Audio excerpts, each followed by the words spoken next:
Yo, what's going on? How's everybody been? So check it. I'm gonna talk about me leaving the one prison, Macon State, and going to Hays State Prison in Georgia. So I leave Macon State. I was there for like 2 weeks. They shipped me because they said that I shouldn't have been there. So it's a level 5 prison. So they sent me from there to a whole nother level 5 prison called Hays State Prison, right? Single man transfer. They wouldn't transfer me with nobody, which was cool with me. So when I get there, they bring me in, they strip search me, whatever. CERT team, they take me straight to SMU, which is like the shoe. But as I'm walking out of property with them, like the whole prison was on lockdown, but you could feel the tension. I felt like everybody was just staring out their window at me. You know what I mean? I felt the tension was so strong. I was like, damn. And then I heard so much about the prison, so I was like, yo, I made it to the big joint, man, to the big house, and we're gonna see what happens, right? So they take me down to the hole, to the shoe, to SMU. They lock me down. I'm locked down. They put me behind the glass at first. Like, you go into the hole, and there's a few cells that are inside another room, like behind glass. So they put me behind there first. I couldn't have my property. I couldn't have no food, no nothing. It's like punishment, you know, on top of punishment. So I was there for like maybe a week.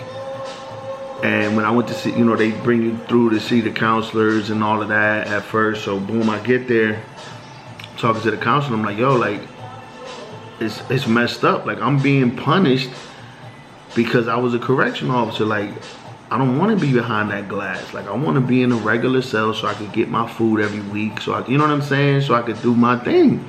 And then whatever y'all decide to do, y'all do. But don't put me behind that glass, because behind that glass, all you can have is legal material. You can't have no food. You can't have nothing. So I'm like, yo, like, y'all got to put me in a regular, regular lockdown cell. So they moved me. They put me in a regular lockdown cell. Now I'm like, all right, cool. I'm getting books now. I'm getting, my food every week. So I'm chilling now. I'm like, good. So, the warden at the time, he comes in. His name was, like I said, I'm not going to say names, so let's scratch that. But anyways, he comes in. He knew me because I used to be on the tactical squad. And when I was on the tactical squad, we used to go around Georgia, like raiding prisons and all that, shaking down, looking for contraband, stuff like that. So he comes in, he's like, damn, Rodriguez, he was like, I'm so sorry that you're here, man. They shouldn't have sent you here. Like, we could get killed here. Like, there's people here that will try to hurt you. So I'm like, yeah, but there's nothing I could do, man. Like, they sent me to one prison. The warden there told me the same thing. I get here, you telling me the same thing. Like, you know what I mean? Like, what we gonna do? He's like, I'm gonna try to get you transferred, blah, blah, blah, blah, blah. So I'm like, all right, whatever, here we go. So I'm in the box, I'm in the hole for about a month. They end up switching wardens. So the new warden comes in, he comes up to me, he's like, yo, he comes in my cell, he's like, I heard about who you are. The other warden told me, blah, blah, blah, blah, blah. He was like, I'm gonna do everything to try to get you transferred. Another month goes by in the hole. He comes back. He's like, yo, they won't let me transfer you. I don't know why. I don't know what's going on. Blah, blah, blah. I say, yo, listen, I'm tired of sitting in this hole. I'm tired of it. Like, if something's going to happen to me, then it's going to happen, bro. But put me in population. Because I'm not doing this, bro. I didn't ask to come back here. I didn't ask for y'all to put me in the hole. Y'all just did it on your own. And I'm not feeling it. Like, put me in general population. And whatever happens, happens. And he was like, oh, you sure? You sure? Man, put me in general pop. So he puts me in a building that, shit happens, but not as much as in these other buildings, right? So I think it was G building at this. No, it wasn't G. H building? No. J building. It was J building.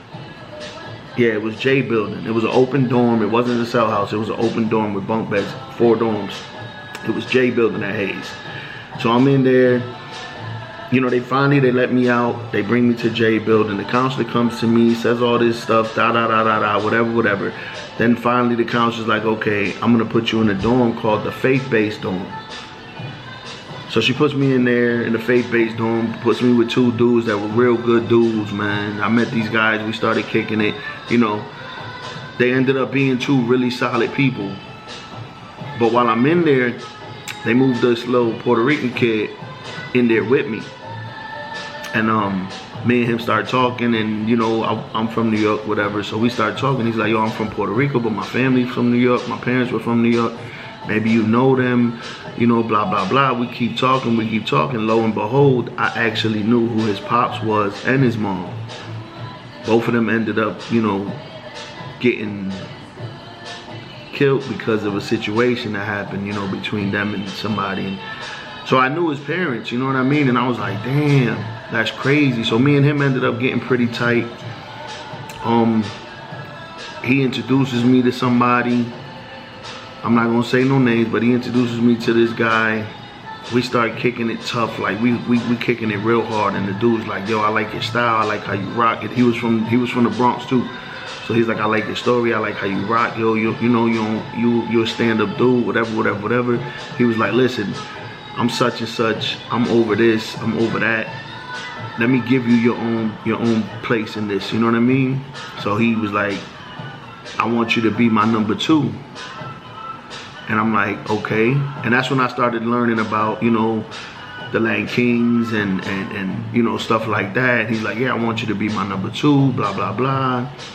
So I end up, you know, like I said, I gotta protect myself, man. In Georgia, like a lot of the Hispanic people, they stick together anyway. You know what I mean? But you gotta be able to stand on your own too, you know? So anyways, boom, he's like, yo, I want you to be my number 2, blah, blah, blah. You know, he made it official. You know, I ain't get no beat down or none of that. Like, it just happened. Like my style, the way we rock like that, and I ended up being his right hand. So, I'm there, I'm chilling now. Now I'm fucking, you know, I'm from New York, so no offense to people from Georgia, but I felt like me being ex-military, ex-correction officer, I could show these guys different ways to make it in prison, but under one type of unity. You know what I'm saying? So my man ended up getting transferred, right? When he gets transferred, he tells everybody, yo, that's the one now. He basically gave me the crown and gave me the whole crew. So I'm like, all right, yo. So I ended up becoming the Inca, and we rocking, you know, and I'm kicking it with dudes, and you know, we chilling and everything. And then I just started, like, they put me in positions to where I had to go to talk to other gang members, you know what I'm saying, the heads of the other crews.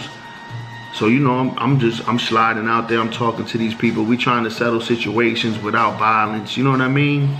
We already dealing with a lot, being locked up, got all the COs be willing to kill you, jump on you, beat on you. So, you know, we came to a certain agreement, and we was like, yo, listen, if one of ours do something, instead of something popping off, you know, because there was plenty of stabbings, there was plenty of shit going on. So it was like, yo, instead of, you know, just popping off on shit, contact the people, contact the heads, let them know what they people did, and let them handle their own people. You know what I'm saying? Like, you police your own. And that's what we started doing when I was there. I was there in, I think it was 2010. I was there from like the end of 2010 maybe, or the middle of 2010 until 2011. I was only there for a year, and I'll tell you why they transferred me, but that's what we started doing. Like, I started meeting with heads, and I'm like, yo, this dude did this, make sure y'all handle that. They coming to me like, yo, your boy did this, handle that. And we handled our shit within. So it kind of cut down a lot of the violence while I was there, you know what I'm saying? So then, like I said, I was only there a year. It wasn't really no crazy beefs. We had like one big, full blown out, this was before we became cool and started talking shit out. We had one blown out, like, gang war at the time. It was like, it was all the you know, the Hispanic people versus, I think we went against the GDs, if I'm not mistaken. I'm not 100% sure what, because I was like, we just went out there and just went ham on everything. And we popped off and shit. And then, you know, it was a crazy war. And that after that war, like, you know, a lot of people were stabbed and shit. But then we came to the point like, yo, look, we got to stop this shit, bro. Like, that's what I came to. So, you know, I'm talking to people who could talk to people, and, you know, we made situations where we could all meet up. We all met up in the gym, and it was like, yo, bro, listen, you know, we got to do things different. We got to do things like this. We got to do things like that. Like, we can't be doing this shit. We already facing them, and we in this situation trying to kill each other. Like, we got to make stuff, you know, we got to make it better for ourselves. And that's when we did that. We came up with that little scenario to where we started just policing our home, making sure that, you know, everybody was in line and everybody knew how to conduct themselves when they was in these other dorms with people, you know what I'm saying? So it got real cool. It got real peaceful. Like, people was just chilling, you know. We was out there playing football and all kind of just, it was like regular, like rec shit. It was nobody like cuffing anything. It was nobody scheming on anybody, you know. It was peace for almost the rest of the year while I was there. So then, you know, at Hayes, what they used to do is they used to stand, like the CERT team and the wardens and all that, they used to stand on next to administration with a camera, and they used to watch us while we was on the yard. So one day I come out the dorm, because I'm, you know, they call big yard, so I go out to the yard so I could work out, you know, run around the yard. So I come out, and, you know, every crew would be, not because that's how it was, but this is just how it happened. Every crew had a little spot that they would all hang at on the yard. You know what I'm saying? You got your G's over here, your Bloods over here, the Hispanic people over here, you know what I mean? The white guys over here. So when you come out on the yard, you know, you passing by all these crews, and they're in their little sections that they choose to be in. They're not mandated sections. They weren't in Georgia. There wasn't no mandated section like, oh, those over there, they stay over there. Nah, you know, that shit rotated all the time. But anyways, I come out on the yard, and as I'm walking around the yard, you know, getting ready to start running, I'm stopping to everybody, like all the heads, and you know, that were out there. And I'm like, yo, what's up? You know, shaking hands, how's everything, blah, blah, blah. We just having general conversation and keeping it moving, you know, just paying each other the respect, you know what I mean? And I'm keeping it moving. I'm going around the whole yard. So I stopped, you know, I stopped and talked to each crew, and they recorded me. So like 2 weeks later, I go to the, I started working in the library, right? So 2 weeks later, the warden, I'm coming back from the library going to my dorm, and the warden comes out of his office and he's like, Rodriguez, come in. And I walk over there, I'm like, yes, sir. He's like, yo, he said, I want you to watch this video and I want you to tell me what this is about. So I go, I sit down in his little office, he puts the video on, and it's me walking on the yard, you know, saying what's up to everybody, talking to everybody. And I was like, what do you mean, what is it about? He was like, why is it that you're the only person that I've ever seen that could walk around the yard and speak to every single one of these head guys, and nobody, like, it's just, it looks like you're orchestrating something. I'm like, what? I'm like, I'm just walking the yard and I see somebody, I say, what's up, that's it. He's like, I know how this gang shit works. You know, they always think they know everything.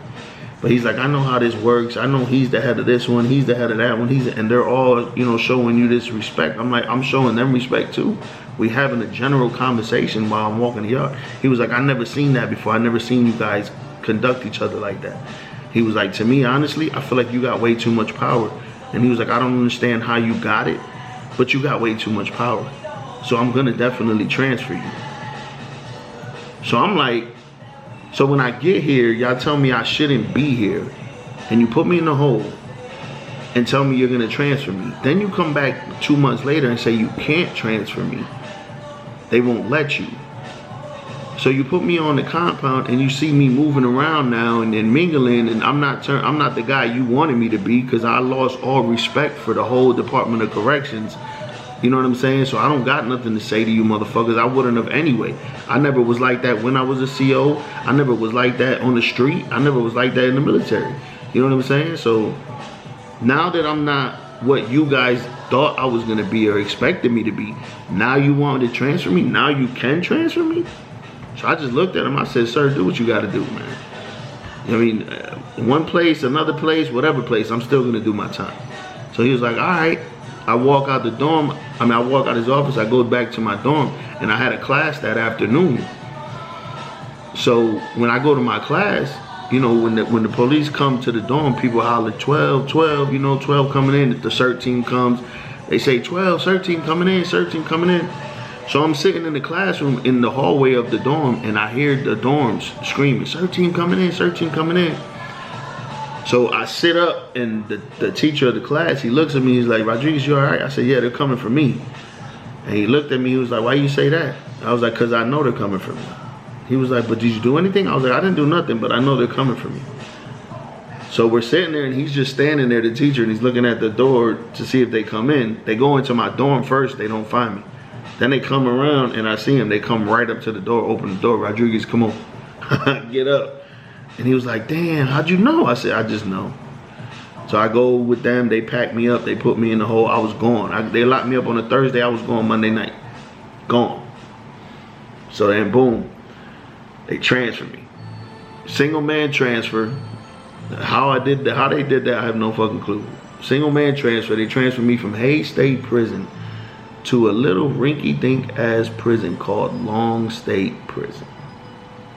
And in the next video, I'll tell you about my stay at Long State Prison. But that was my stay at Hayes. It only lasted a year. Like I said, I didn't really get into too much stuff there. You know, I'm really starting to like get my feet wet into the prison system at this time. So, you know, that was my stay there. So, you know, just stay tuned, man, and know that I'm coming with more. I know it's been a minute, but I'm definitely coming with more. And you're gonna hear the whole story. If you got any questions, yo, I be on my TikTok live, man. Get on that joint, ask questions. Just don't be disrespectful. Have a great day.